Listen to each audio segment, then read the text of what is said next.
Hello guys. आज बहुत सारा यूट्यूब प्लेटफॉर्म में आपका स्वागत है।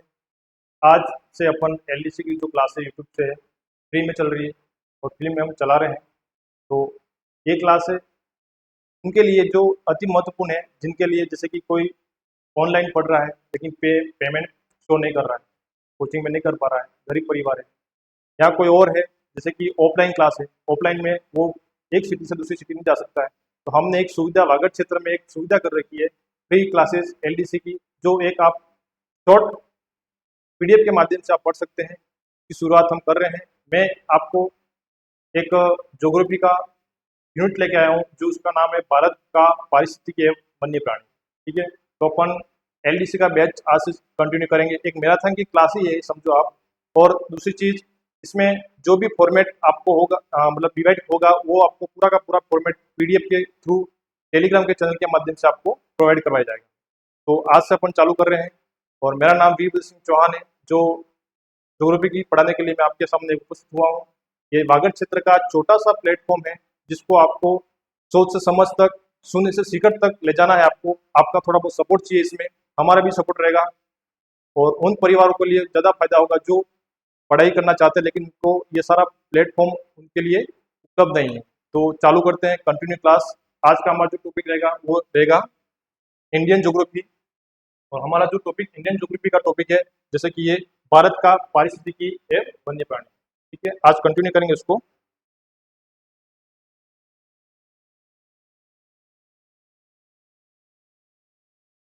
भारत की पारिस्थितिकी और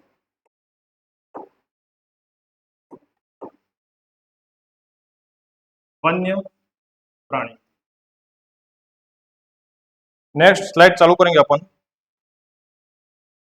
महत्वपूर्ण तथ्य और जनक, जैसे कि पारिस्थितिकी में जो भी आज तक जो कंटेंट आए हैं आपने 2012 से लेकर 2025 तक जैसे जैसे क्वेश्चन बने हैं वो पीडीएफ के माध्यम से आपको प्रोवाइड किए जाएंगे। जैसा कि आप देख रहे हैं आज का हमारा टॉपिक है पारिस्थितिकी। तो पारिस्थितिकी शब्द जिसने दिया है तो वो कब दिया है? 1866 में। किसने दिया है? अर्नेस्ट हैकल। वो किस कहाँ का वैज्ञानिक था? तो आपको बताना है ये जर्मनी वैज्ञानिक था। नेक्स्ट, पारिस्थितिकी तंत्र का तंत्र शब्द, पारिस्थितिकी तंत्र शब्द या पारिस्थितिक शब्द किसने किया? क्या बताओगे? 1935 में। किसने दिया? तो ऑर्थर कॉन्सले। किसने दिया? ऑर्थर कॉन्सले ने। कब दिया है? 1935 में। नेक्स्ट, भारतीय पारिस्थितिक तंत्र के जनक हैं तो भारत का नाम वैसे भी आपको पता है कैसे रहता है, तो रामदेव मिश्रा। कौन है? रामदेव मिश्रा। नाम सुनते ही आपके मन में एक बैटरी उठनी चाहिए, किसका नाम हो सकता है? भारत का। तो भारतीय पारिस्थितिकी के जनक कौन है? रामदेव मिश्रा। नेक्स्ट, विश्व की बात की जाए, वैसे विश्व के बारे में आपको पूछा तो नहीं जाएगा लेकिन फिर भी अपन ने एक प्रोवाइड कर लेती लाइन। तो उसमें विश्व में पारिस्थितिकी जनक कौन है? EP Odum. कौन है? EP Odum. विश्व की बात करें तो विश्व में बहुत सारे ऐसे देश हैं जिसके नाम जैसे कि चीन है, चाउमिन, हाउमिन, जैसे कि अलग अलग नाम होते हैं। विश्व की बात करेंगे अपन तो विश्व में भी इसका अलग ही नाम है। क्या है? EP Odum. तो सबसे पहले वापस मैं रिवाइज कर रहा हूँ। पारिस्थितिकी शब्द 1866 में अर्नेस्ट हैकल ने। कौन वैज्ञानिक था? तो जर्मन। नेक्स्ट, पारिस्थितिकी तंत्र। तंत्र शब्द नाम आने से पहले आपको हो जाना चाहिए 1935 में किसने दिया? तो कॉन्सले। तंत्र यानी ऑर्थर कॉन्सले। नेक्स्ट है भारतीय की बात करेगा तो रामदेव मिश्रा। नेक्स्ट है विश्व की बात करेगा तो ईपी ओडम है। ठीक है। नेक्स्ट, पारिस्थितिकी तंत्र के घटक। कितने घटक हैं? 2 घटक हैं। तो 2 घटक कौन कौन से हैं? तो आपको बोलना पड़ेगा कि संरचनात्मक घटक और कार्यात्मक घटक। संरचनात्मक घटक में भी 2 हैं, कार्यात्मक घटक भी आपके सामने 2 हैं। कौन कौन से, इसके बारे में अपन चर्चा करेंगे। देखिए, संरचनात्मक घटक। संरचनात्मक घटक कौन से हैं? जैविक और अजैविक। जैविक का मतलब ये है सजीव जो बार बार कंटिन्यू उत्पन्न होते हैं, जैसे कि पेड़ पौधे, जीव जंतु है, सूक्ष्म जीव है, पादप। ये पेड़ पौधे वही क्या है? पादप के रूप में काम करते हैं। नेक्स्ट कौन सा है? अजीव, निर्जीव, मरे हुए जो वापस उत्पन्न नहीं हो सकते। नेक्स्ट है स्वपोषी। स्वपोषी किसका है? तो आपको बताना है कार्यात्मक घटक। क्या है? कार्यात्मक घटक। स्वपोषी मतलब अपना भोजन क्या बनाते हैं? स्व, दूसरे पर निर्भर नहीं होते। तो स्वपोषी मतलब स्वयं भोजन बनाते हैं। ऐसे कौन कौन से हैं? तो आपको बताना है शैवाल, घास और पर्णहरित युक्त जो छोटे छोटे पौधे होते हैं, समुद्र होते हैं, ये सारी चीजें। नेक्स्ट इसी का आता है विषम कोशीय घटक। विषम कोशीय मतलब किसी और पे डिपेंड करना अपने को, मतलब दूसरे पर निर्भर। तो अपने को खाली याद रखना है, मेन चीज इसको याद रखना, ये इंपॉर्टेंट है कि जैविक, अजैविक, सजीव, जैविक है और निर्जीव क्या है, अजैविक है। ये किसके घटक है तो आपको बताना है, ये संरचनात्मक घटक है। नेक्स्ट है स्वपोषी घटक और विषम कोशी। विषम कोशी स्वपोषी किसका घटक है तो कार्यात्मक घटक। नेक्स्ट पढ़ेंगे अपन उपभोक्ता के प्रकार। प्रकार भी कितने हैं, 3 है, 3 प्रकार। एक और स्लाइड है, जैसे कि इसको बोलेंगे अपन परिभाषा है, जो अपना भोजन या अपने भोजन के लिए दूसरों पर क्या होते हैं, निर्भर। ठीक है, वो क्या है, उपभोक्ता। नेक्स्ट उपभोक्ता प्रकार कितने हैं, 3 प्रकार है। कितने प्रकार है, 3 प्रकार है।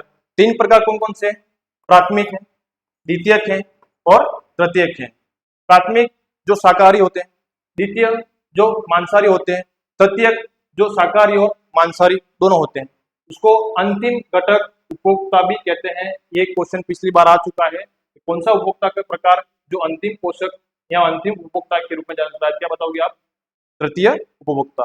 जैसे कि प्राथमिक उपभोक्ता शाकाहारी, मतलब जैसे पेड़ पौधे, पेड़ पौधों से प्राप्त, तो पेड़ पौधे से प्राप्त कौन कौन से होंगे, तो देखो मैं बताऊंगा आपको। खरगोश है, इसके बाद खरगोश है, खरगोश के बाद बकरी है, खरगोश, बकरी, इसके बाद आपका चूहा भी ले लो इसमें, जो घास खाते हैं, खुद अपना भोजन बनाते हैं। नेक्स्ट क्या है इसमें, द्वितीय उपभोक्ता, जो प्राथमिक उपभोक्ता पर निर्भर होते हैं। किस पे होते हैं ये, प्राथमिक उपभोक्ता पर निर्भर होते हैं। किस पर निर्भर होंगे, प्राथमिक उपभोक्ता पर। और प्राथमिक उपभोक्ता निर्भर कौन से होंगे, द्वितीय, मतलब ये कौन से होंगे, मांसाहारी होंगे। कौन से होंगे, मांसाहारी। और मांसाहारी भी कौन से होंगे, जैसे कि आप लोमड़ी ले लो, कुत्ता ले लो, लोमड़ी है, कुत्ता है, बिल्ली है, ये सारी जो चीजें हैं वो किसमें आएगी, आपके द्वितीयक उपभोक्ता। लोमड़ी,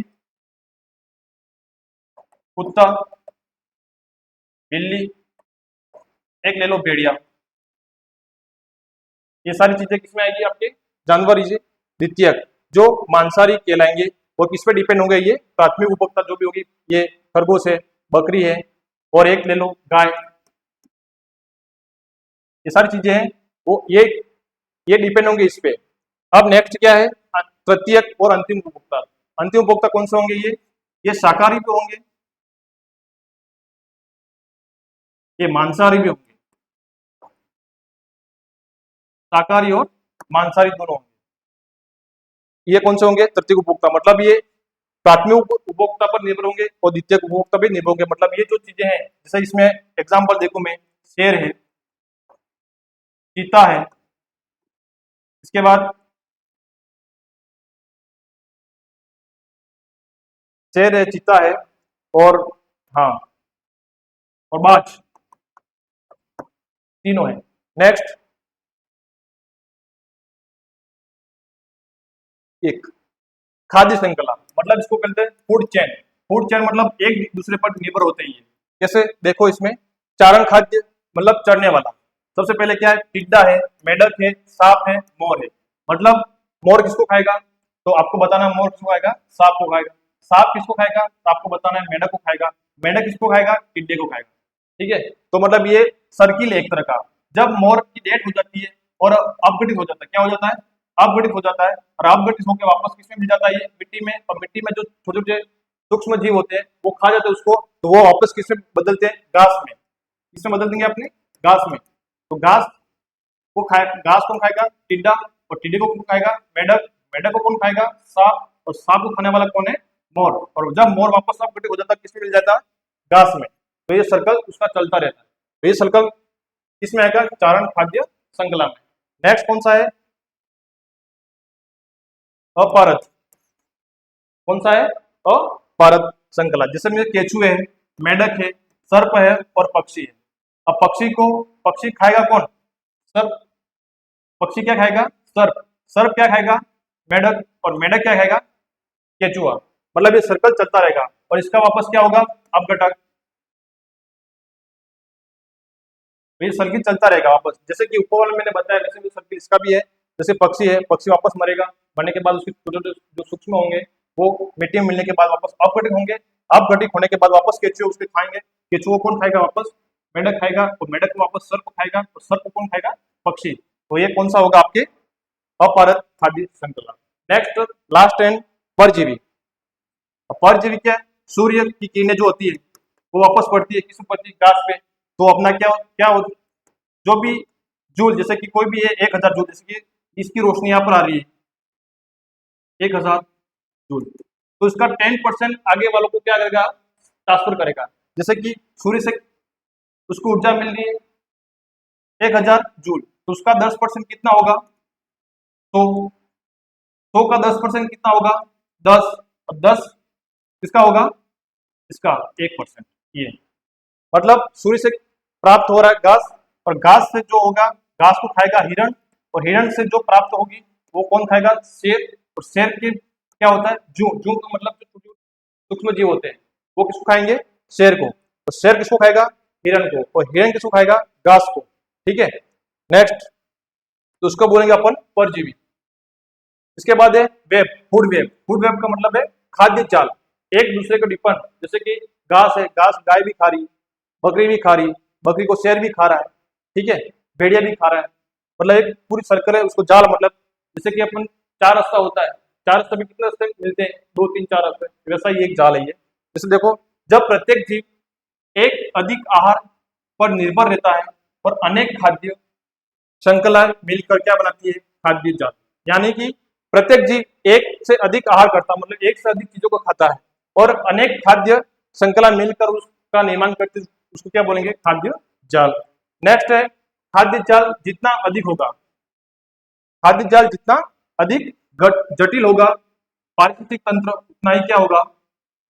अस्थायी। इंपॉर्टेंट लगा देना, कथन में पूछेगा आपको, बाय चांस क्वेश्चन पूछे तो। आपको पता है ट्रेंड चल रहा है अभी कथन कारक का, जैसे कि अभी लेब स्टूडेंट में एग्जाम में आया था, 30 क्वेश्चन आए थे कथन के, 82 क्वेश्चन आए थे एबीसीडी में जमाओ और मिलान वाले क्वेश्चन। तो इस तरह से क्वेश्चन आपको आ सकते हैं। तो खाद्य जाल जो भी है जितना अधिक जटिल होगा, मतलब जितना अधिक जकड़ेगा अंदर से, उतना पारिस्थितिक तंत्र क्या होगा? अस्थायी होगा। ये भी आपको पता होना चाहिए।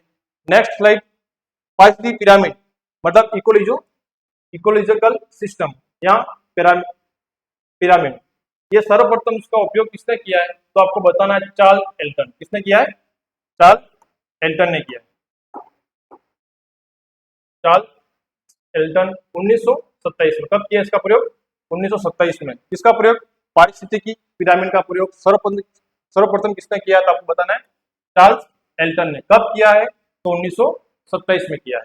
नेक्स्ट, इसके 3 हैं पारिस्थितिक पिरामिड। कितने हैं? तो आपको बताने हैं पारिस्थितिक पिरामिड जो है वो कितने हैं? 3 हैं। सबसे पहले कौन सा है? ऊर्जा। दूसरा क्या है? जीव संख्या है। और तीसरा क्या है? जीव भार। जैसे कि ऊर्जा पिरामिड जो होता है वो हमेशा क्या होगा? सीधा होगा, सदैव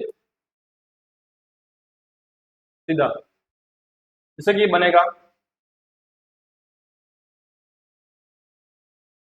सीधा पिरामिड। अब जैसे कि जीव संख्या जो भी होगा वो किसका होगा? सीधा भी होगा और उल्टा भी होगा। इसके बाद ये जीव भार पिरामिड जो भी होगा वो भी क्या होगा? आपका सीधा भी होगा और उल्टा भी होगा। इसमें भी जैसे कि जीव भार जो होगा वो सीधा और उल्टा, 2 प्रकार का होगा। सीधे में भी क्या होगा? घास और वन। और इसमें क्या होगा? समुद्र। उल्टे में समुद्र के बारे में बताएगा ये, और तालाब के बारे में भी बताएगा। नेक्स्ट, इसमें है जैसे कि सीधा है, एक सेकंड,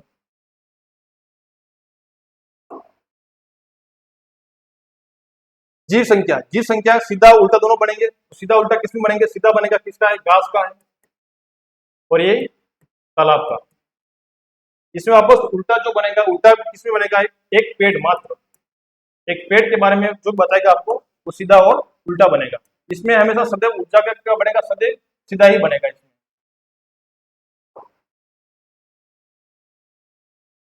तो इसमें आपको ऊर्जा का पिरामिड जैसे को दिखता है आपको, तो आपको बताना है ये सदैव सीधा पिरामिड बनेगा। कैसे? सूर्य सूर्य की किरणें मतलब क्या होगा, प्रकाश संश्लेषण की क्रिया कहाँ होगी, घास में, छोटी छोटी घासें होती है। अब जैसे ये ऊर्जा दे रहा है, कितनी दे रहा है, जैसे मान लो आप 1000 जूल, कितनी दे रहा है, 1000 जूल। अब ये आगे को जब ट्रांसफर करेगा उसका 10% आगे वालों को देगा, कितना देगा, 10% आगे वालों को। तो घास खाने वाले कौन है, खरगोश, बकरी, जो भी है वो कौन है, प्राथमिक क्रिया है, इसको बोलेंगे प्राथमिक उपभोक्ता, इसको बोलेंगे प्राथमिक उत्पादक, क्या बोलेंगे, प्राथमिक उत्पादक। नेक्स्ट द्वितीय उपभोक्ता, और यहाँ पे आएगा तृतीय उपभोक्ता। ठीक है, तो मतलब इसमें ये ऊर्जा का मतलब यूं है कि ऊर्जा जो भी होगी उसका 10% आगे वालों को पोषण स्तर में बढ़ेगा। जैसे कि 10 जूल है तो 10 जूल का 10% इसको करेगा, कितना होगा ये, तो इसका फिर वापस 10% इसको ऊर्जा मिलेगी, 10, इसकी वापस 10% ऊर्जा 1%। मतलब घास है वो 90% यहाँ से 100% भेजा, 90% ही इसको देगा, कितना देगा, 90%। आगे वालों को वापस कितना देगा, 10%। 100,000 का 10% 100, वापस खरगोश वापस इसको खाएगा, खरगोश वापस खाएगा उसको कौन, लोमड़ी, लोमड़ी को कौन खाएगा, शेर। तो मतलब जितनी घास में ऊर्जा है उसकी कई गुना कम किसको मिलेगी, शेर। कितना परसेंट, 1%। यही है इसका पीवाई क्यू भी है अपने पास, पीवाई क्यू में अच्छे से एक बार दे रखा है उसमें, तो अपन देख लेंगे इसमें। ऐसा जीव जीव जीव में भी कौन सा है, संख्या वाला, जीव संख्या और जीव बार। संख्या में जैसे पेड़ है, उधर चिड़िया है, तो पेड़ में संख्या, जीव संख्या सीधा बनेगा, सीधा किसमें बनेगा, घास है, तालाब है। घास कैसे है इसमें, जैसे कि मान लो ये घास, ये आपकी होगी प्राथमिक उत्पादक। नेक्स्ट जो भी होगा इसमें क्या, प्रथम, इसमें वापस वही सर्कल है, द्वितीय, वापस थर्ड, तृतीय। मतलब घास को कौन खाएगा, खरगोश, बकरी वगैरह। बकरी कौन खाएगा, लोमड़ी खाएगी, और लोमड़ी को कौन खाएगा, शेर। मतलब नीचे से ऊपर जाने पर संख्या क्या बढ़े, क्या होगी, घटेगी, क्या होगी, घटेगी। वैसा का वैसा उल्टा पिरामिड है। जैसे यहाँ मान लो पेड़ है, पेड़ कितना है, एक है, ठीक है, और पेड़ पे कितनी है, चिड़िया है, ये आपकी चिड़िया, तो चिड़िया कितनी है, 500 मान लो। तो चिड़िया के ऊपर कितने सूक्ष्म जीव, छोटे छोटे जू हैं, ठीक है, ये सब इसमें आएगी, ये जू, सूक्ष्म जीव बोल सकते हो आप, सूक्ष्म जीव।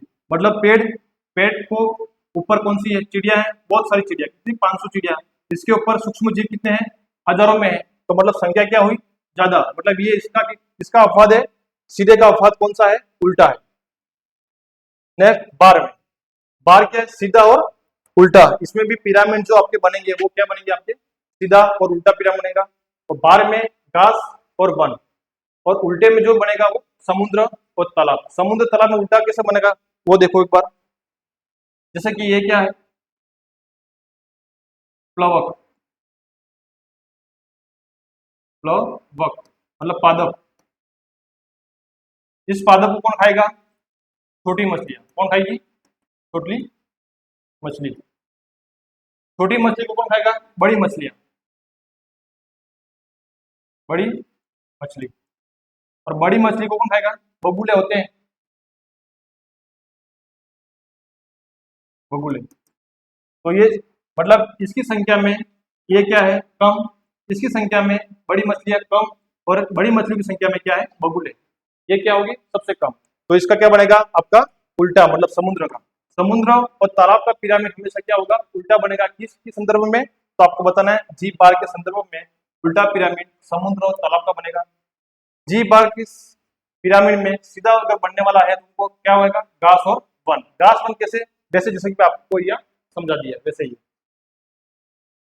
नेक्स्ट जैव विविधता, बायोलॉजी या बायोडाइवर्सिटी, क्या बोलेंगे इसको, बायोडाइवर्सिटी, जैव विविधता। जैव विविधता शब्द का निर्माण किसने किया, तो आपको बताना पड़ेगा बोल्टन जी रोजन। कब किया है, 1985 में। नेक्स्ट प्रचारक कौन था, एडवर्ड विल्सन। कौन था, एडवर्ड विल्सन। नेक्स्ट पहली बार जो प्रयोग हुआ उसका कब हुआ, पृथ्वी सम्मेलन में हुआ 1992 में। अब 1992 में कब हुआ, कहां पर हुआ, तो ब्राजील में। क्या बोलोगे, ब्राजील। ब्राजील में एक स्थान है रियो डी जेनेरो। कहां पर, रियो डी जेनेरो में, ब्राजील में सबसे पहले पृथ्वी सम्मेलन हुआ था 1992 में। नेक्स्ट जैव विविधता दिवस। अब जैव विविधता दिवस पिछली बार पूछ चुके हैं ये RSMS बोर्ड, तो आपको बताना है 22 मई को जैव विविधता दिवस बनाया जाता है। नेक्स्ट स्थल की तुलना में पानी में अधिक जैव विविधता होती है, तो सबसे ज्यादा जैव विविधता किसमें होती है, क्या बताओगे आप, स्थल की तुलना में पानी में। तो पानी में सबसे ज्यादा क्या होगी, जैव विविधता, किसकी तुलना में, स्थल की तुलना में। और पृथ्वी पर सर्वाधिक जैव विविधता मूंगे की चट्टानों में, मतलब इसकी तुलना में सबसे ज्यादा किसमें, मूंगे की चट्टान में। वो कहाँ, पृथ्वी के संदर्भ में पूछ रहा है आपको, तो पृथ्वी के संदर्भ में सर्वाधिक जैव विविधता मूंगे की चट्टानों में पाई जाती है। और पानी में अधिक जैव विविधता होगी, ये क्वेश्चन में आपको पूछ सकता है। नेक्स्ट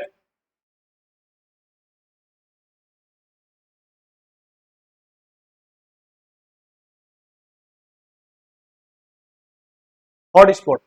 अब सर्वाधिक जैव विविधता वाला स्थान क्या कहलाएगा, आपके हॉटस्पॉट कहलाएगा। यानी सर्वाधिक जहां जैव विविधता विद्यमान होगी उस स्थान को अपन क्या बोलेंगे, हॉटस्पॉट। और हॉटस्पॉट शब्द का सर्वप्रथम प्रयोग किसने किया है, तो आपको बताना है कौन है, नॉर्मन मायर्स, या दूसरा शब्द क्या है, मेयर्स। कब दिया है, आपको बताना है 1988 में। कब दिया है, 1988 में। विश्व में कुल कितने हॉटस्पॉट है, तो विश्व की संख्या में बताओगे तो आप कितने हैं, टोटल 36। कितने हैं, 36। और 36 में से 4 कहाँ है, आपके भारत में। क्या है, हॉटस्पॉट। तो हॉटस्पॉट सबसे पहले भारत में है 4। तो 4 कौन कौन से हैं, एक तो आपको बताना पड़ेगा पूर्वी हिमालय, सबसे उत्तरी भाग वाला। इसके बाद इंडो बर्मा, यानी विश्व की बात करें तो ये ऑस्ट्रेलिया के ऊपर अपने सर्बिया वगैरह जो इंडोनेशिया वाला जो पार्ट है, ऑस्ट्रेलिया वाला, इंडो बर्मा वाला। इसके बाद नेक्स्ट है पश्चिमी घाट, ये पश्चिमी घाट। इसके बाद पश्चिमी घाट वाला भी कौन है, श्रीलंका वाला पार्ट। इसके बाद निकोबार द्वीप समूह में सुंडालैंड, ये निकोबार द्वीप समूह इस स्थान पे कौन है, सुंडालैंड। यानी भारत में 4 हॉटस्पॉट हैं, कौन कौन से हैं आपको बताना है, पूर्वी हिमालय, इंडो बर्मा, पश्चिमी घाट। पश्चिमी घाट में कौन सा स्थान है, श्रीलंका। इसके बाद निकोबार द्वीप है, निकोबार द्वीप में कौन सा है, सुंडालैंड। नेक्स्ट हॉटस्पॉट एक विशेष, इसको भी आप देखना, एक विशेष समुद्री क्षेत्र में, किसकी बात कर रहा है ये, समुद्री क्षेत्र की बात कर रहा है। भारत के 2 ऐसे हॉटस्पॉट हैं जो समुद्र के क्षेत्र में है। कौन कौन से हैं, एक तो अंडमान निकोबार द्वीप में है और दूसरा कहाँ है, लक्षद्वीप में। समुद्र की बात कर रहा है, किसकी बात कर रहा है ये, समुद्र की। समुद्र क्षेत्र में भारत के 2 हॉटस्पॉट हैं, कौन कौन से हैं, अंडमान निकोबार और नेक्स्ट कौन सा है, लक्षद्वीप। और ये चीज कहाँ है, ये लक्षद्वीप वाला है, और ये कौन सा है, अंडमान निकोबार द्वीप समूह वाला। इसके बाद नेक्स्ट चलेंगे अपन जैव विविधता संरक्षण। और जैव विविधता संरक्षण की विधियां कौन सी है, 2 प्रकार की। कितने प्रकार की, 2 प्रकार की विधियां हैं। कौन कौन सी, स्वस्थानीय संरक्षण, जिसमें प्राकृतिक वास और आवास स्थानों पर उनको रखा जाता है। दूसरा क्या है, ब्रास्थानीय संरक्षण, यानी संकटग्रस्त पादपों जंतुओं को अनेक प्राकृतिक आवास से अलग विशेष स्थान पर सुरक्षित करना। मतलब इस स्थान से और स्थान दूसरे स्थान पर सुरक्षित रखना, कौन आएगा उसमें, स्थान है। और इसमें स्वस्थानों में प्राकृतिक वास, जो जैसे कि अपनी बायोलॉजी पार्क है उदयपुर में है, इस तरह से। तो इसमें कौन कौन से आएंगे, ये भी क्वेश्चन पिछली बार पूछ चुके हैं। तो जैसे कि इसमें कौन कौन आएंगे तो आपको बताना पड़ेगा। देखो,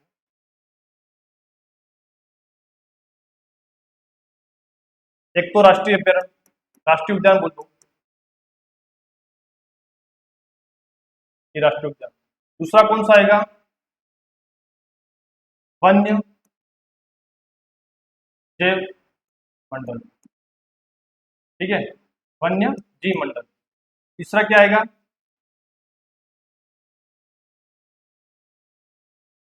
जीव मंडल आगार,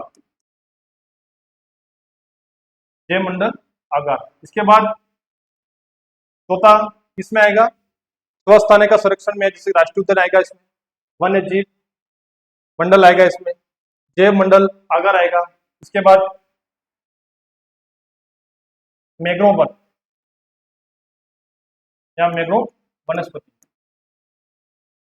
इसमें एक चीज और आ गई, रामसर साइट, रामसर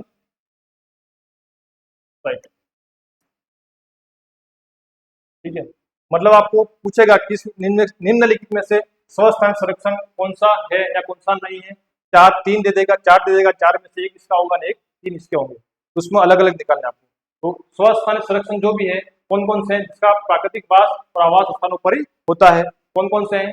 एक तो राष्ट्रीय उद्यान होते हैं, वन्य जीव मंडल होते हैं, इसके बाद वन्य मंडल आगार क्षेत्र होता है, इसके बाद मैंग्रोव वनस्पति जो जो भी होती है अंडमान निकोबार में, ये चीजें होती है। इसके बाद रामसर साइट।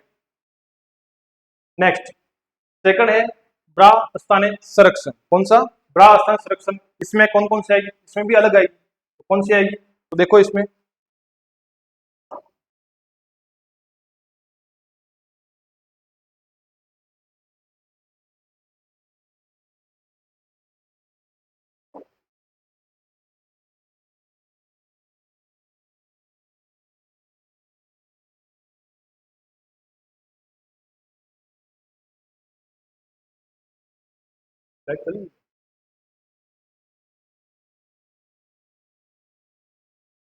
Next slide.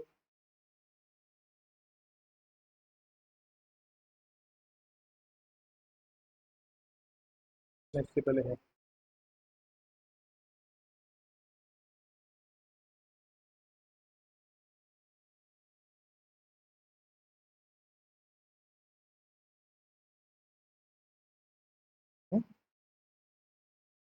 ये।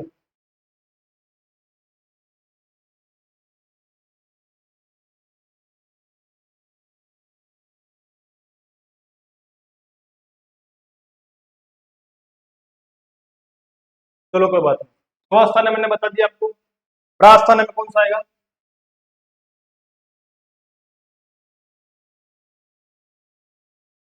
इसमें कौन सा है, जीन बैंक। इसके बाद बीज बैंक। इसके बाद नेक्स्ट चिड़ियाघर। चिड़ियाघर के बाद जंतु उद्यान। इसके बाद वन उद्यान और एक, हाँ बस, जीन बैंक, बीज बैंक, चिड़ियाघर, जंतु उद्यान और वन उद्यान। ये सारी चीजें किसमें आएगी, बाह्य स्थान में। कहाँ पर आएगी, बाह्य स्थानों में, ठीक है। नेक्स्ट एक है आपके जैव आरक्षित क्षेत्र। जैव आरक्षित क्षेत्र भारत सरकार द्वारा अब तक कुल कितने हैं, 18 घोषित किए गए। कितने हैं, 18 घोषित किए गए। ये एनसीईआरटी की किताब 11, एनसीईआरटी ज्योग्राफी की जो किताब है उसमें ये दे रखा जैव मंडल आरक्षित क्षेत्र, जिसमें आपको संख्या कुल कितनी बताइए, 18। इसमें 18 में से 12 जो है यूनेस्को के द्वारा विश्व नेटवर्क में मान्यता दी गई है, किसी में 12 बताई गई है और किसी में 13 बताई। एनसीईआरटी में आपको बताई गई है 12, तो आपको 12 ही करनी है। भारत का पहला जैव मंडल आरक्षित क्षेत्र 1986 में नीलगिरी बायोस्फीयर रिजर्व स्थापित किया गया है। इसका पूरा चार्ट भी है, चार्ट भी अपन बताएंगे आपको। तो क्या है, पहला, भारत का पहला जैव मंडल आरक्षित क्षेत्र कब, 1986 में नीलगिरी बायोस्फीयर रिजर्व स्थापित किया गया है। ये क्वेश्चन अभी लैब असिस्टेंट में भी आ चुका है। नेक्स्ट, अगस्त मलाई जय मंडल आरक्षित क्षेत्र भारत के 2 राज्यों में कौन कौन से? केरल, तमिलनाडु में। कौन है? केरल और तमिलनाडु में कौन सा क्षेत्र है? अगस्त मलाई जय मंडल आरक्षित क्षेत्र। नेक्स्ट, जय मंडल आरक्षित क्षेत्र में सबसे बड़ा क्षेत्र किसका है? भारत के संदर्भ में है। भारत के संदर्भ में सबसे बड़ा क्षेत्र जो जय आरक्षित क्षेत्र है वो कच्छ का रण है। कितने किलोमीटर है? 12,454 किलोमीटर। ठीक है, कौन है? कच्छ का रण, भारत का सबसे बड़ा जैव आरक्षित क्षेत्र। इसके बाद सबसे छोटा कौन है? तो डिब्रू साइखोवा कहाँ है? कितने किलोमीटर है? 776, ये सब तक असम में है। इसके बाद भारत का सबसे नवीनतम जैव मंडल आरक्षित क्षेत्र, नवीनतम लेटेस्ट मतलब 2011 की बात है, कहाँ है? पन्ना। पन्ना कहाँ है? आपके मध्य प्रदेश में। तो ये 2-3 चीजें जो भी हैं आपको याद रखनी है। कौन कौन सी? एक तो भारत का सबसे बड़ा कच्छ का रण, भूरत वाला पार्ट है। छोटा, तो छोटा कौन सा है? डिब्रू साइखोवा, कितना है? 765 किलोमीटर। इसके बाद भारत का सबसे नवीनतम जैव आरक्षित क्षेत्र कहाँ है? एमपी में, पन्ना एमपी में 2011 में। इसके बाद ये सूची है उसकी 18 जैव मंडल की जो सूची है कौन सी है? देखो, नीलगिरी कितना है? 55-20 किलोमीटर। कब बना? तो ये 1986 में। अभी लैब असिस्टेंट एग्जाम में इसका क्रम पूछ लिया है, ऊपर से नीचे तक का। किसके संदर्भ में? डेट के संदर्भ में। 4 ही पूछे थे, 4 कैसे कैसे देख रहे हैं अपन। सबसे पहले कौन सा है? नीलगिरी। कब है? 1986 में। इसको याद नहीं करोगे तो चल जाएगा, क्रम आपको याद होने चाहिए। ठीक है, ये नीलगिरी के अंदर ये क्षेत्र है, कर्नाटक, तमिलनाडु और केरल। इसको याद रखना, तमिलनाडु, केरल और कर्नाटक कौन सी है? कौन सा क्षेत्र है? नीलगिरी वाला क्षेत्र। सबसे पहला 1986 में। नेक्स्ट, दूसरा कौन सा है? नंदा देवी, 5,860 किलोमीटर। कब बना है? ये 1988 में। कहाँ है ये? उत्तराखंड। बस इतना आपको याद रखना है। नंदा देवी 1988 में, और कहाँ है ये? उत्तराखंड में। नेक्स्ट, नोकरेक कितना है? 826। नहीं याद रखना है, याद क्या रखना है? 888। याद क्या रखना है? मेघालय, यानी नोकरेक जो है वो मेघालय में है, नंदा देवी जो है वो कहाँ है? आपके उत्तराखंड में। सीक्वेंस में जमाना है। दूसरा है मानस, ये भी आया था लेबर स्टेट में जमाने के लिए। कब बना ये? 1989 में। कहाँ का है ये? असम। तो मानस असम 1989। कितने नंबर का है? 4 नंबर। इसके बाद सुंदरवन 1989 में। कहाँ है? वेस्ट बंगाल। क्या बताओगे? पश्चिम बंगाल। इस तरह नेक्स्ट, मन्नार की खाड़ी, ये भी 1989 में, 10,500। और मन्नार की खाड़ी विस्तृत भाग कहाँ है? मन्नार की खाड़ी भारतीय भाग है। कौन सा है?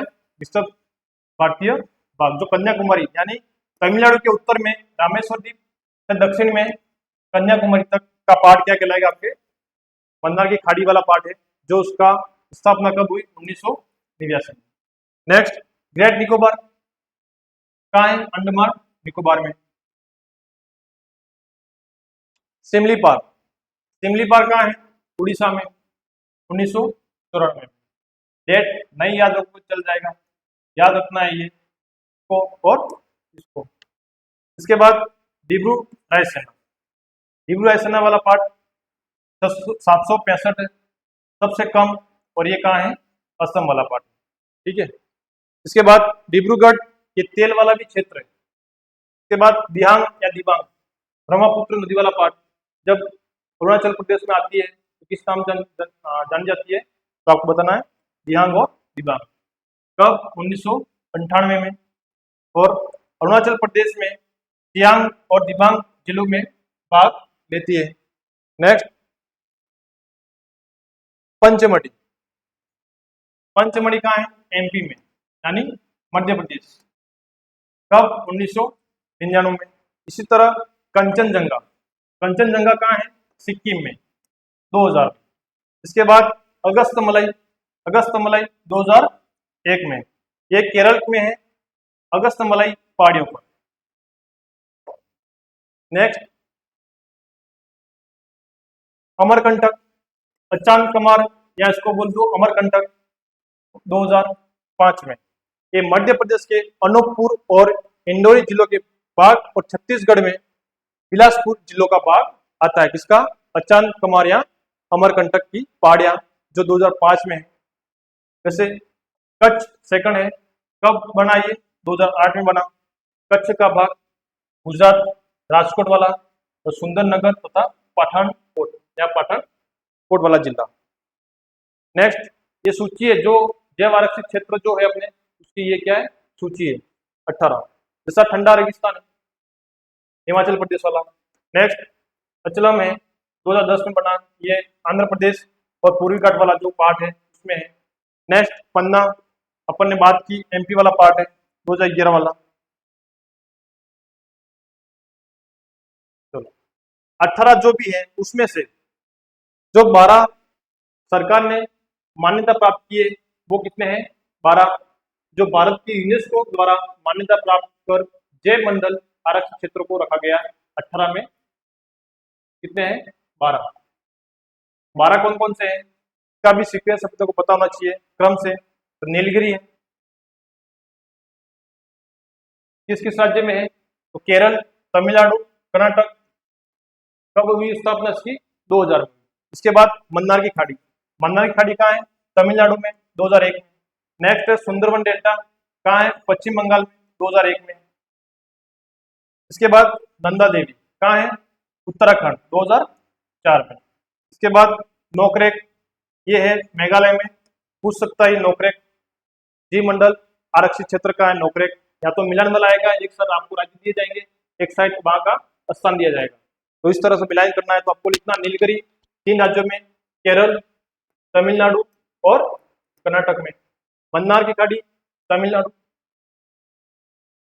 इसके बाद है ये सुंदरवन पश्चिमी बंगाल, 2001 में। इसके बाद नंदा देवी उत्तराखंड, नोकरोक मेघालय।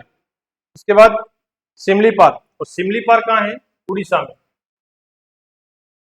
ये 6 हुए। 7वां पंचमढ़ी, और पंचमढ़ी कहाँ है? एमपी में। अमरकंटक एमपी, छत्तीसगढ़, 2012 वाला। ग्रेट निकोबार, अंडमान निकोबार द्वीप समूह, कब बना ये? 2013 में। नेक्स्ट अगस्तमलई, दक्षिणी वाला भाग जिसमें केरल, तमिलनाडु, 2016 में बना। कंचनजंगा सिक्किम, 2018। पन्ना एमपी, 2020। तो मतलब ये 12 क्षेत्र जो है वो यूनेस्को द्वारा मान्यता जो प्राप्त की है उसमें उसको जोड़े गए हैं। नेक्स्ट राष्ट्रीय उद्यान। अब अपन जो चल रहे हैं वो किसमें चल रहे हैं? पारिस्थितिक वाला जो टॉपिक था वो हो गया पूरा। अपन चल रहे हैं वन्य प्राणी। वन्य प्राणी और जो सेकंड टॉपिक है इसमें जुड़ा हुआ है उसके संदर्भ में बता रहे हैं अपन। उद्यान और वन्य जीव अभ्यारण्य। भारत में वन्य जीव अधिनियम पारित हुआ था, कब हुआ था? 1972 में। नेक्स्ट भारत में कुल कितने राष्ट्रीय उद्यान हैं? क्या बताना है? 107 राष्ट्रीय उद्यान है और 573 वन्य जीव अभ्यारण्य। और डेटा कौन सा है? ये वर्तमान का, ठीक है, 2026 कर सकते इसको। तो वन्य जीव अभ्यारण्य कितने हैं? 573। इसके बाद कुल राष्ट्रीय उद्यान, तो राष्ट्रीय उद्यान कितने हैं? 107। भारत में प्रथम राष्ट्रीय उद्यान जिम कॉर्बेट राष्ट्रीय उद्यान कहाँ है? उत्तराखंड। कब बना ये? 1936 में। उसका प्राचीन नाम क्या था? तो प्राचीन नाम क्या था? Heli national park. क्या है? Heli national park. हो सकता है कुछ गलतियां हो सकती है, नए नए प्लेटफॉर्म है, नए नए टीचर हैं। आपका आई भाई बोल दो, छोटा भाई बोल दो, बड़ा भाई बोल दो, जो भी बोलो, ठीक है। तो कुछ बोलने में दिक्कत आ सकती है, तो थोड़ा आप सपोर्ट करना इसमें। नेक्स्ट क्षेत्रफल की दृष्टि से भारत का सबसे बड़ा राष्ट्रीय उद्यान, किसकी बात कर रहा है ये? क्षेत्रफल की दृष्टि से भारत का सबसे बड़ा राष्ट्रीय उद्यान कहाँ है? लद्दाख में। लद्दाख का एक क्षेत्र है, क्या है? Hemis high national park. क्षेत्रफल की दृष्टि से भारत का सबसे बड़ा राष्ट्रीय उद्यान कौन सा है? Hemis high national park. कहाँ है ये? लद्दाख में। छोटा कहाँ है? तो ये पूछेगा सबसे छोटा राष्ट्रीय उद्यान, तो क्या बताओगे? साउथ बटन राष्ट्रीय उद्यान अंडमान निकोबार में स्थित है। कहाँ है? अंडमान निकोबार में। तो सबसे बड़ा कहाँ है? लद्दाख में। कौन सा क्षेत्र है? Hemis high national park. सबसे छोटा कौन सा है? साउथ बटन राष्ट्रीय उद्यान अंडमान निकोबार द्वीप समूह में, मतलब बंगाल की खाड़ी वाला पार्ट। नेक्स्ट, राष्ट्रीय उद्यान। सबसे ज्यादा राष्ट्रीय उद्यान जिस क्षेत्र में, उसकी सूची है ये एनसीईआरटी के माध्यम से मैं आपको बता रहा हूँ। जैसे कि अंडमान निकोबार में कितने हैं? 6। क्या? राष्ट्रीय उद्यान। कौन कौन से हैं? एक तो कैंपेवेल आपको याद होना चाहिए, एक महात्मा गांधी, एक माउंट हैरियट, इसके बाद झांसी रानी सैंडल पीक। तो आपको रखना, एक तो सैंडल पीक राष्ट्रीय उद्यान कहाँ है? अंडमान निकोबार में। एक माउंट हैरियट मणिपुर में है। इसके बाद महात्मा गांधी मरीन राष्ट्रीय उद्यान है। इसके बाद कैंपवेल। तो आपको एक कैंपवेल याद रखना है, महात्मा गांधी को याद रखना है, इसके बाद सैंडल पीक। इस 3 को तो याद रखना ही है, ठीक है। ये 2 है निकोबार में और 4 है अंडमान। नेक्स्ट, असम में। असम में कितने राष्ट्रीय उद्यान है? तो असम में 7 है। कौन कौन से? डिब्रू सैखोवा राष्ट्रीय उद्यान, ठीक है। एक राष्ट्रीय उद्यान है काजीरंगा, असम। हर बार की तरह क्वेश्चन आ रहा है, इस बार फिर से आपको कहीं ना कहीं दिखने को मिलेगा ये। इसके बाद मानस राष्ट्रीय उद्यान। कौन सा है? मानस राष्ट्रीय उद्यान, मतलब डिब्रू असम, काजीरंगा असम, मानस असम, ठीक है। तीनों किसके हैं? असम राज्य के। इसके बाद कौन सा है? देहिंग पटकाई। देहिंग पटकाई भी पूछेगा तो आपको क्या बताना है? असम में। ये याद रखना रहे आपको, 3 तो याद रखने हैं, डिब्रू वाला, काजीरंगा और मानस राष्ट्रीय उद्यान। Next, MP. कितने हैं? 11। माधवगढ़ राष्ट्रीय उद्यान, जीवाश्म राष्ट्रीय उद्यान, कान्हा एमपी आया पिछली बार क्वेश्चन। माधव राष्ट्रीय उद्यान ये भी आ चुका है, पेज भी पूछ लिया गया। दूसरा नाम क्या है? इंदिरा प्रियदर्शनी, नाम चेंज कर दिया इसका, पेज का नाम चेंज करके क्या कर दिया है? इंदिरा प्रियदर्शनी। इसके बाद संजय राष्ट्रीय उद्यान, मतलब आपको बांधवगढ़ होना चाहिए याद, जीवाश्म राष्ट्रीय उद्यान, कान्हा एमपी, इसके बाद माधव राष्ट्रीय उद्यान, ये याद होना चाहिए। नेक्स्ट, 11 में 7वां है सतपुड़ा। सतपुड़ा कहाँ है? एमपी में। वन विहार राष्ट्रीय उद्यान, ये भी आपका एमपी वाला पार्ट आ गया, भोपाल वाला पार्ट। इसके बाद डायनासोर पुनो राष्ट्रीय उद्यान, ये भी आपको पूछा गया है पिछली बार। पन्ना राष्ट्रीय उद्यान, ये भी आपको पूछा गया है 2018 और 1981 में। नेक्स्ट,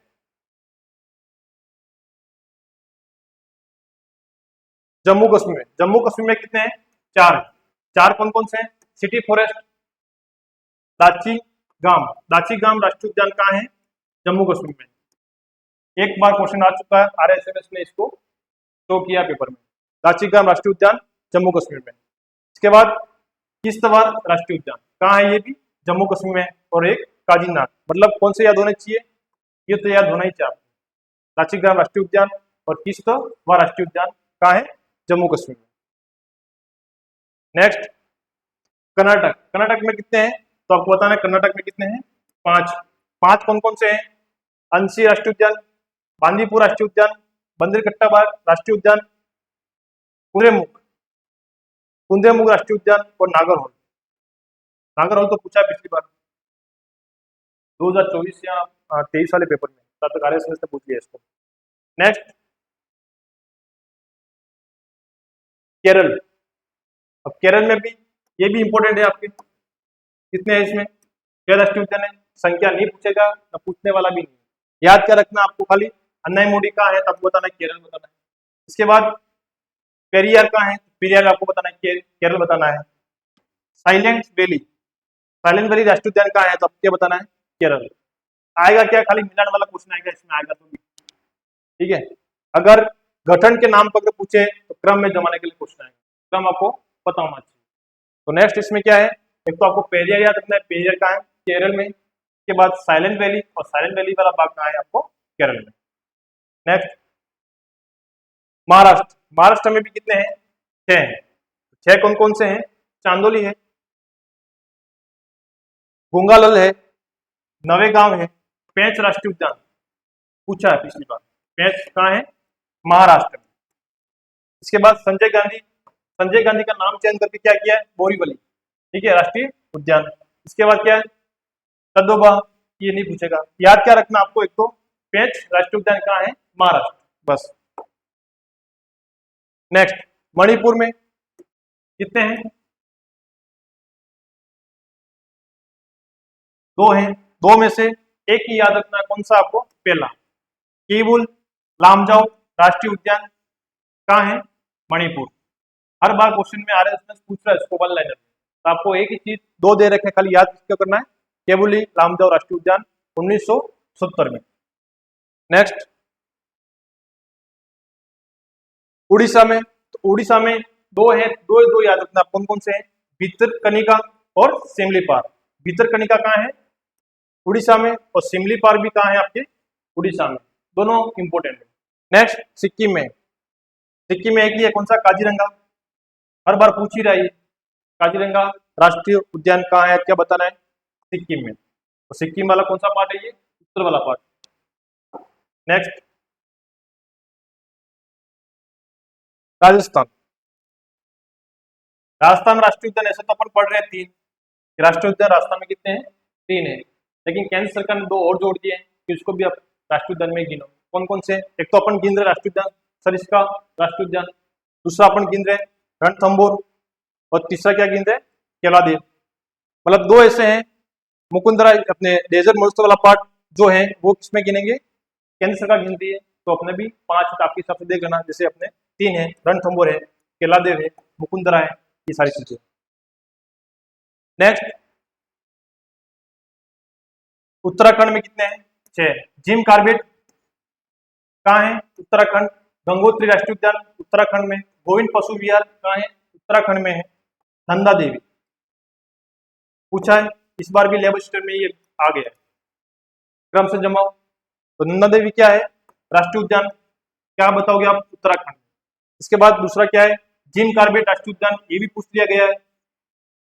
मतलब उत्तराखंड में अगर राष्ट्रीय उद्यान के नाम अगर आपको याद करने कोई 2 ही करने हैं या 4 करने हैं, कौन से, एक तो जिम कार्बेट वाला आ गया, दूसरा कौन सा है, नंदा देवी है, एक 20 में कहीं पीटीटी वगैरह एग्जाम में पूछा था 2022-23 में, राजाजी राष्ट्रीय उद्यान, ये कहाँ है, उत्तराखंड।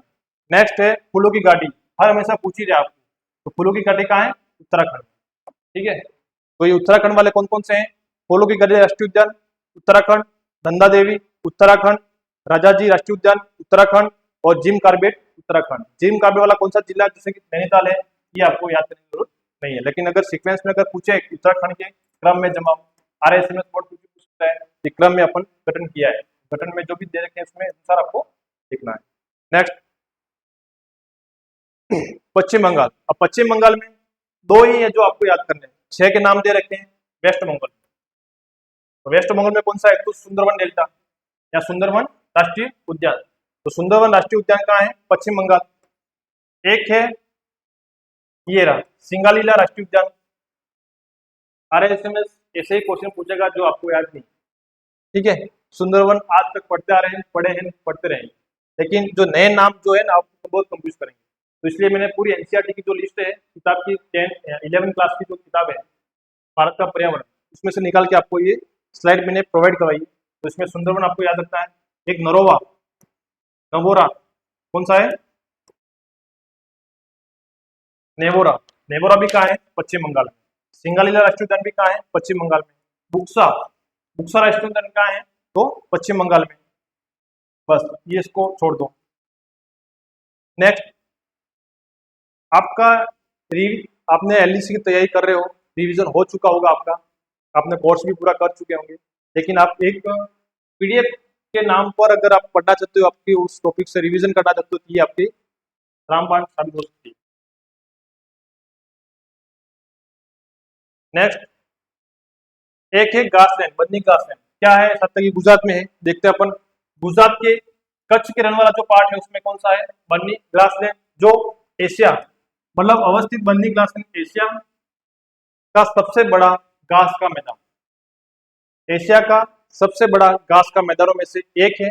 इसका क्षेत्रफल कितना है तो बताना, 2717 वर्ग किलोमीटर। कितना है, 2717 वर्ग किलोमीटर। क्या है बन्नी ग्रासलैंड, कई नाम आ रहे इसमें पूछ ले, आज के बाद याद करना। गुजरात के कच्छ का रण में अवस्थित बन्नी ग्रासलैंड एशिया के सबसे बड़े घास के मैदानों में से क्या है, एक है, और इसका क्षेत्रफल क्या बताया, 2717। ग्रासलैंड, ग से ग्रासलैंड, ग से गुजरात। नेक्स्ट, भारत का सर्वाधिक राष्ट्रीय उद्यान वाला राज्य कौन है, एमपी। क्या बताया, कितने बताए, 11। ठीक है, कितने थे, 11। भारत में सर्वाधिक राष्ट्रीय उद्यान वाला राज्य क्या कौन सा है, एमपी। कितने हैं, 11 है। नेक्स्ट, भारत में सर्वाधिक वन्य जीव अभ्यारण्य कौन सा है, अंडमान निकोबार द्वीप समूह।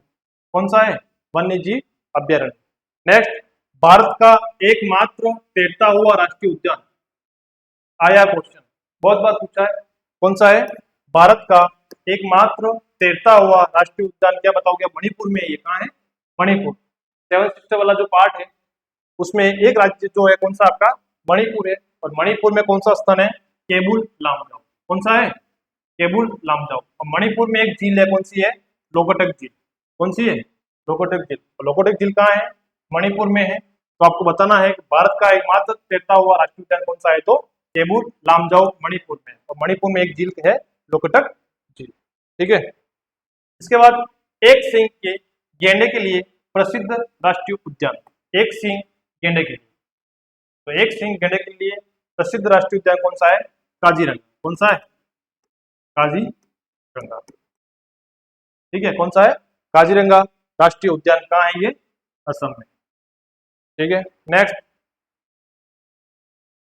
एक रिवीजन है ये, एलडीसी का इतना टाइम नहीं बचा है कि एक फुल डिटेल पढ़ा है।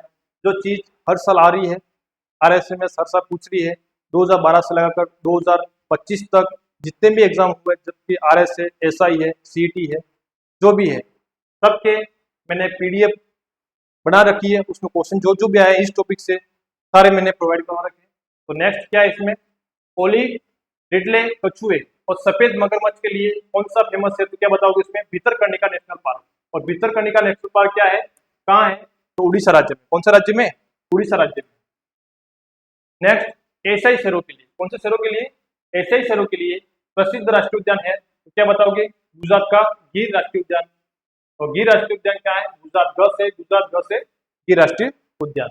नेक्स्ट, कश्मीर हिरण या हंगुल बोल सकते हो इसमें, कश्मीर हिरण या हंगुल के लिए प्रसिद्ध राष्ट्रीय उद्यान कौन सा है, तो कौन सा है, राष्ट्रीय दाचीगंग राष्ट्रीय उद्यान जम्मू कश्मीर। कौन सा है, जम्मू कश्मीर। जम्मू कश्मीर कौन सा है, कश्मीर हिरण या दूसरा नाम क्या है उसका, हंगुल।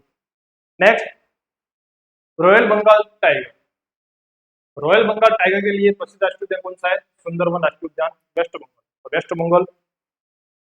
नेक्स्ट, बाघों के लिए प्रसिद्ध राष्ट्रीय उद्यान कौन सा है, बांधवगढ़ राष्ट्रीय उद्यान एमपी। क्या है, बाघों के लिए फेमस है, तो आपको याद रखना है। एक तो बाघों के लिए फेमस बांधवगढ़ राष्ट्रीय उद्यान एमपी में। Next, royal Bengal tiger, royal Bengal tiger Sundarban delta या सुंदरवन राष्ट्रीय उद्यान कहाँ है, वेस्ट बंगाल में। नेक्स्ट, एशियाई शेरों के लिए, तो एशियाई शेरों के लिए कौन सा है, गिर, गुजरात। नेक्स्ट, ऑलिव रिडले कछुए या सफेद मगरमच्छ कौन सा है, व्हाइट मगरमच्छ कहाँ है, भितरकनिका नेशनल पार्क उड़ीसा में। कहाँ है, भितरकनिका नेशनल पार्क उड़ीसा में। नेक्स्ट, नमभूमि, आंध्र भूमि और रामसल स्थल कौन सा है, रामसल स्थल।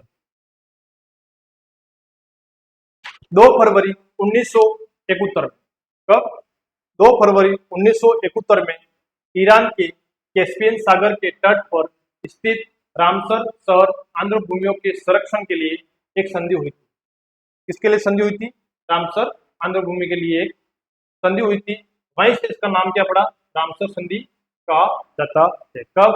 2 फरवरी 1971 को ईरान में कैस्पियन सागर तट पर स्थित रामसर रामसर शहर और कैस्पियन सागर एशिया और यूरोप के बीच में कैस्पियन सागर है, और कैस्पियन सागर में यूराल पर्वत, इसके ऊपर यूराल पर्वत है, तो वहीं से यूराल नदी निकलती है। दोनों को अलग करने वाली कौन सी है? यूराल पर्वत।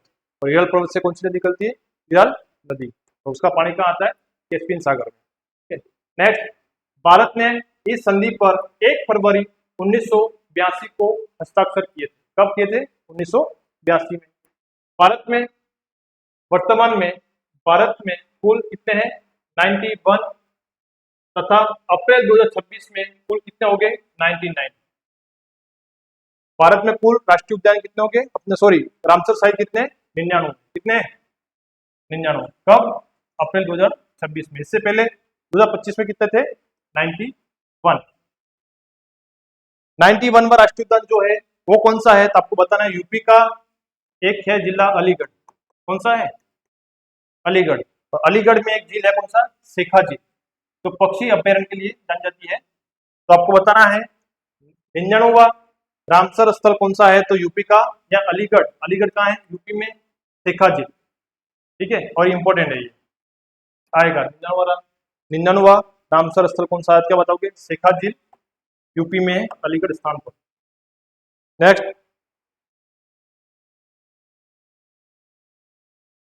सर्वाधिक रामसर स्थल वाला राज्य कौन सा है? तमिलनाडु। तो सर्वाधिक रामसर स्थल वाला राज्य कौन सा है? तमिलनाडु। कितने हैं? 20। और सेकंड स्थान पे पोजीशन कौन रखता है? यूपी। कौन है? यूपी। शायद तक 11 ही पूछे, तो सेकंड में कौन है? यूपी। फर्स्ट कौन है? तमिलनाडु। कितने हैं इसमें? 20। नेक्स्ट, भारत का सबसे पहला रामसर स्थल कौन सा है? चिल्का झील। और चिल्का झील कौन सी है? उड़ीसा में। तथा केवलादेव पक्षी बिहार कहाँ है? राजस्थान में। तो सबसे पहला रामसर स्थल चिल्का झील पर, और चिल्का झील कहाँ है? उड़ीसा। और राजस्थान की बात करें तो केवलादेव राष्ट्रीय बिहार कहाँ है? राजस्थान। भारत का सबसे बड़ा रामसर स्थल, भारत का सबसे बड़ा रामसर स्थल कौन सा है? तो सुंदरवन वेटलैंड, जो कि पश्चिम बंगाल में है, वेस्ट बंगाल। तो इसका क्षेत्रफल कितना है? 4230 किलोमीटर है। तथा सबसे छोटा रामसर स्थल कौन सा है? रेणुका वेटलैंड। और रेणुका वेटलैंड कहाँ है? हिमाचल प्रदेश में। कहाँ है? हिमाचल प्रदेश में सबसे छोटा है, आधे किलोमीटर से भी कम। कितना है? 0.2 किलोमीटर। ठीक है। नेक्स्ट, राजस्थान। राजस्थान में कितने हैं? देखो, केलादेव राष्ट्रीय उद्यान कहाँ है? भरतपुर में। नेक्स्ट, सांबर झील जयपुर, अजमेर और डीडवाना कुचामन, ये तीनों है उसमें शामिल किए गए हैं। तो पहला केलादेव, दूसरा सांबर झील, तीसरा किचन फलोदी और चौथा मैनार उदयपुर। पांचवा एक और घोषित किया है अभी, कौन सा है? रामसर स्थल पांचवा सिलीसेट झील। कौन सी है? सिलीसेट झील। सिलीसेट झील कहाँ है? आपके अलवर में। कौन सी है? पांचवी। तो पांचवी सिलीसेट झील को रामसर स्थल घोषित किया गया है। इसमें नहीं है, एनसीईआरटी में मैंने दिया है, नया डाटा है, आपको याद करना है। राजस्थान में कितने हैं? 5। कौन कौन से? केलादेव राष्ट्रीय उद्यान भरतपुर, सांबर झील, सांबर झील कौन कौन से? मैन तो जयपुर, अजमेर, डीडवाना कुचामन में फैली हुई है। इसके बाद किचन फलोदी, ये कब है? दोनों साथ में बने हैं 4 जून 2025 में। कब बने? 4 जून 2025 में बने। ऊर्जा पक्ष के लिए प्रसिद्ध है ये, कौन सी? किचन ऊर्जा। इसके बाद मैनार है, मैनार गांव कहाँ है? उदयपुर में है। दोनों जो बनी है वो तो कितने में बनी है? 4 जून 2025 में एक साथ बनी है। और पांचवी कौन सी है? सिलीसेट झील अलवर में। ठीक है। तो भारत अपने राजस्थान में कितने हैं? 5 रामसर स्थल है। तो केलादेव, सांबर झील, किचन फलोदी, मैनार उदयपुर 2025 जून में बनी है। इसके बाद एक सिलीसेट झील अलवर, पांचवी। नेक्स्ट,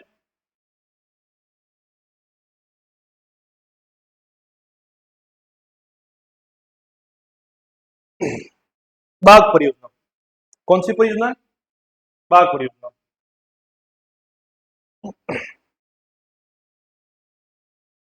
लैब असिस्टेंट एग्जाम 2026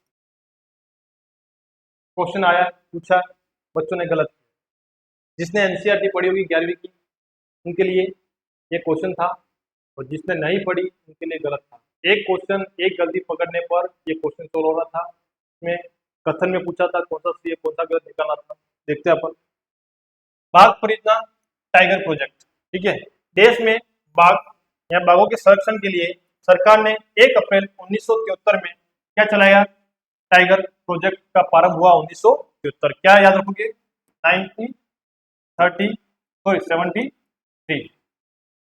इसके बाद भारत में पहली बाघ गणना कब हुई? 1972 में। पहली गणना जब हो रही है, कब हो रही है? 1972 में। इसके बाद भारत का पहला बाघ tiger reserve Jim Corbett tiger reserve जो 1 अप्रैल 1973 कब है? 1 अप्रैल 1973 में उसको क्या किया गया है?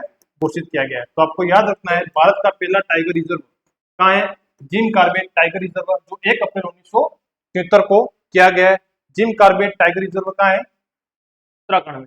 नेक्स्ट, क्षेत्रफल की दृष्टि से, क्षेत्रफल की दृष्टि से सबसे बड़ा टाइगर रिजर्व कौन सा है? नागार्जुन सागर श्रीशैलम टाइगर रिजर्व कहाँ है? आंध्र प्रदेश में। कहाँ है? आंध्र प्रदेश में। लैब असिस्टेंट एग्जाम में इस बार 2026 में एग्जाम हुआ था ज्योग्राफी का, उसमें आया था बाघ परियोजना, डेट दे रखी थी 1973। एक और था एलिफेंट प्रोजेक्ट, मतलब हाथी, हाथी प्रोजेक्ट था 1992 में। वहां क्वेश्चन बदल दिया गया 1982 में। अगर किसी बच्चे ने पकड़ लिया होगा, क्वेश्चन सोल्व हो गया होगा। अगर ये नहीं पता है तो फिर क्वेश्चन पूरा गलत है। नेक्स्ट, ये रहा बाघ परियोजना में सबसे छोटा कौन सा है? पेश टाइगर जो एमपी में है। इसके बाद वर्तमान में भारत में कुल 55 नहीं, कितने हैं? 58 है, 58 में। वर्तमान डेटा क्या है इसका? ये थोड़ा मिसप्रिंट है, 55 नहीं है वर्तमान में। भारत में कुल टाइगर प्रोजेक्ट कितने हैं? 58 वर्तमान में। भारत में सर्वाधिक बाघ कहाँ है? एमपी में। इसलिए एमपी को क्या कहा जाता है? तो आपको याद रखना है, एमपी को टाइगर स्टेट, टाइगर का राज्य, इंग्लिश में टाइगर स्टेट। मतलब भारत में सर्वाधिक बाघ एमपी में पाए जाते हैं। और एमपी को क्या कहा जाता है? तो आपको याद रखना है, एमपी को टाइगर स्टेट कहा जाता है।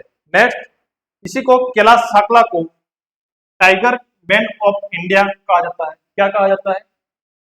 कैलाश साकला को टाइगर मैन ऑफ इंडिया। तो टाइगर मैन ऑफ इंडिया किसको कहते हैं, किस व्यक्ति को कहते हैं? तो आपको बताना है कैलाश साकला को। बाघ, विश्व बाघ दिवस कब मनाते हैं? 29 जुलाई को। तो आपको दो चीजें हैं याद रखनी है, वर्तमान में कितने हैं टोटल भारत में? 58। ठीक है। नेक्स्ट,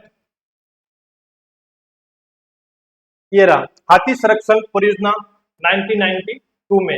लैब असिस्टेंट में मिस प्रिंट को क्या दे रखा था? 1982, जबकि क्या था? ये गलत था। राइट कौन सा था? 1992 में। इसके बाद हाथी परियोजना वर्ष 1992 में जंगली एशियाई हाथियों की मुक्त आबादी के लिए राज्यों द्वारा वन्य जीव प्रबंधन प्रयासों को वित्तीय और तकनीकी सहायता से प्रदान करने हेतु इसका प्रारंभ किया गया। मतलब 1992 में जंगली एशियाई को मुक्त आबादी को राज्यों के द्वारा वन्य जीव प्रबंधन और वित्तीय तकनीकी सहायता से प्रदान करने के लिए सेक्शन या प्रोजेक्ट चलाया गया था। इसमें 22 अक्टूबर 2010 22 अक्टूबर 2010 को भारत में हाथियों के लिए भविष्य को सुरक्षित रखने के लिए ये प्रयास किए गए। हाथियों का भविष्य सुरक्षित करने के लिए ये प्रयास किए गए थे, इनको बढ़ावा दिया गया था और राष्ट्रीय विरासत पशु घोषित कर दिया गया। इसको, हाथी को। कब?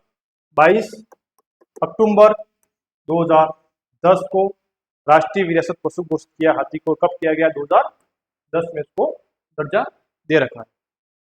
नेक्स्ट, भारत में एशिया के कितना परसेंट? 60%, लगभग 27,312 हाथी पाए गए। कितने हैं? 27,312 हाथी पाए गए हैं, जो कितना परसेंट है? एशिया के 60%।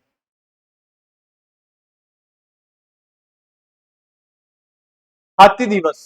हाथी दिवस कब मनाते हैं? तो 12 अगस्त। तो हाथी संरक्षण परियोजना बनाई है, तो हाथी दिवस पूछेगा। बाघ संरक्षण परियोजना उन्होंने बताई बनाई है एनसीईआरटी में, बाघ दिवस के बारे में पूछेगा, तो अपने को एडवांस रहना है। तो विश्व में हाथी दिवस कब है? 12 अगस्त तक। ठीक है, 9 अगस्त को क्या है, कौन बताएगा? तो आपको बताना है 9 अगस्त को क्या है, आदिवासी दिवस है। ठीक, नेक्स्ट हाथी गांव। हाथी गांव केंद्र सरकार और राज्य सरकार के द्वारा राजस्थान में कोंडा और आमेर जयपुर को तीसरा हाथी गांव बनाया गया है। और तीसरा हाथी गांव किसको बनाया गया है बताना है, केंद्र सरकार और राज्य सरकार के द्वारा, सेंट्रल गवर्नमेंट और स्टेट गवर्नमेंट के द्वारा राजस्थान के कुंडा गांव, कौन सा है? कुंडा गांव। और कुंडा गांव का है जयपुर में आमेर, आमेर जयपुर को तीसरा हाथी गांव बनाया गया है। इंपोर्टेंट है। देश का प्रथम हाथी पुनर्वास केंद्र कौन सा है? कोंटूर केरल। क से कोंटूर, क से केरल, प्रथम हाथी पुनर्वास केंद्र। नेक्स्ट हाथी मेरे साथी अभियान। हाथी मेरे साथी अभियान ये हाथी संरक्षण हेतु 2011 में प्रारंभ किया गया है, जिसका शुभंकर क्या है? गुज्जू। क्या है? गुज्जू को चुना गया है शुभंकर। तो हाथी मेरे साथी अभियान 2011 में प्रारंभ किया गया है, जिसका शुभकरण क्या है? गुज्जू। तो गुज्जू को चुना गया शुभंकर। नेक्स्ट लाल पांडा प्रोजेक्ट, रेड पांडा प्रोजेक्ट या लाल पांडा परियोजना, ये पूर्वी हिमालय में कहाँ है? पूर्वी हिमालय, भारत का उत्तरी स्थान। नेक्स्ट इसे अरुणाचल प्रदेश में कैट बियर नाम से भी जाना जाता है। अरुणाचल प्रदेश में कौन से? अरुणाचल प्रदेश में इसके नाम से कैट बियर।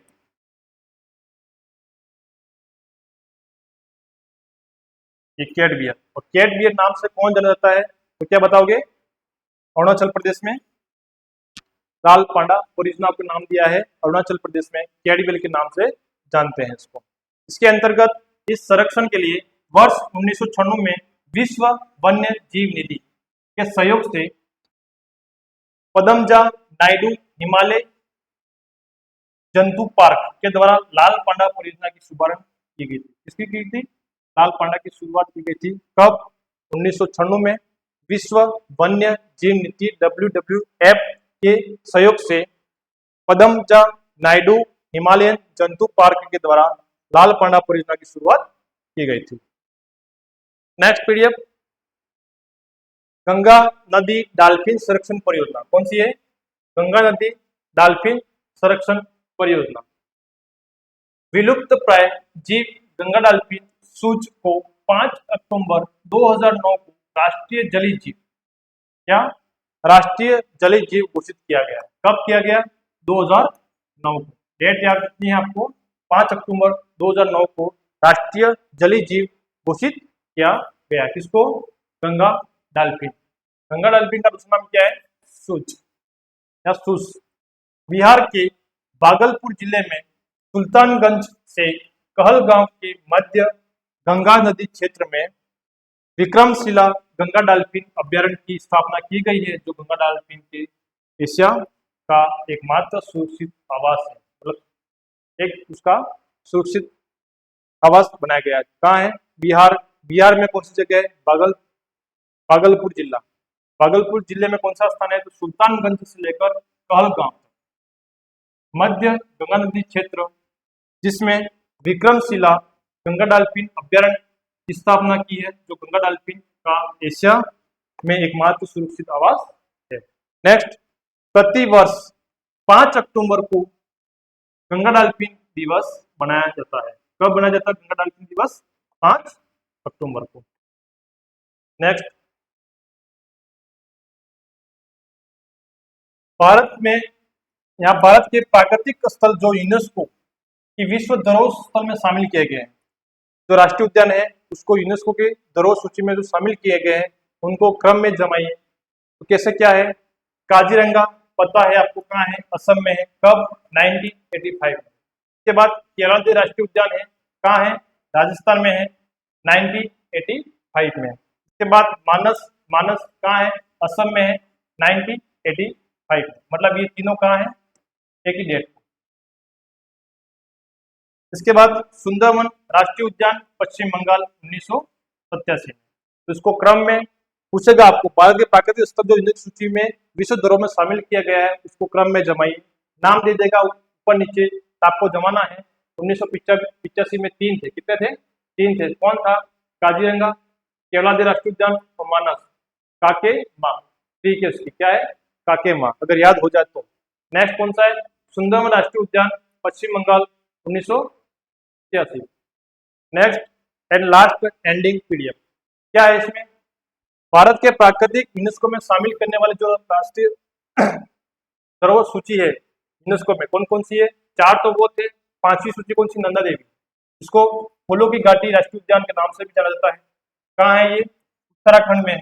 कब, 1988 और 2005 में पुनः किया गया उसको फूलों की घाटी के नाम पर, 1900 और 2005 में। इसके बाद पश्चिमी घाट में भी है 2012, ग्रेट हिमालयन राष्ट्रीय उद्यान हिमाचल प्रदेश में 2014, नोट डाला है कंचनजंगा राष्ट्रीय उद्यान सिक्किम में, कब है, 2016।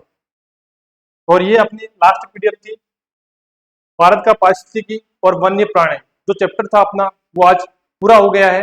और इस चैप्टर के माध्यम से आपका जो भारत का जो चैप्टर था वो आपका क्लोजिंग है। इसके बाद अपन पीवाईक्यू क्वेश्चन लेके आएंगे जो 2012 से 2025 तक अब तक जितने आरएसएमएस आरपीएससी ने कर्मचारी बोर्ड जो भी पूछे हैं इस टॉपिक से रिलेटेड, तो इस टॉपिक से रिलेटेड कितने क्वेश्चन अपने लगभग 50-60 क्वेश्चन है मेरे पास, तो आपको पीडीएफ प्रोवाइड कराऊंगा और मैं एक क्लास उसकी भी ले लूंगा ताकि जो भी छूटे हुए क्वेश्चन है उसमें सारे आपके आ जाएंगे। Thank you very much.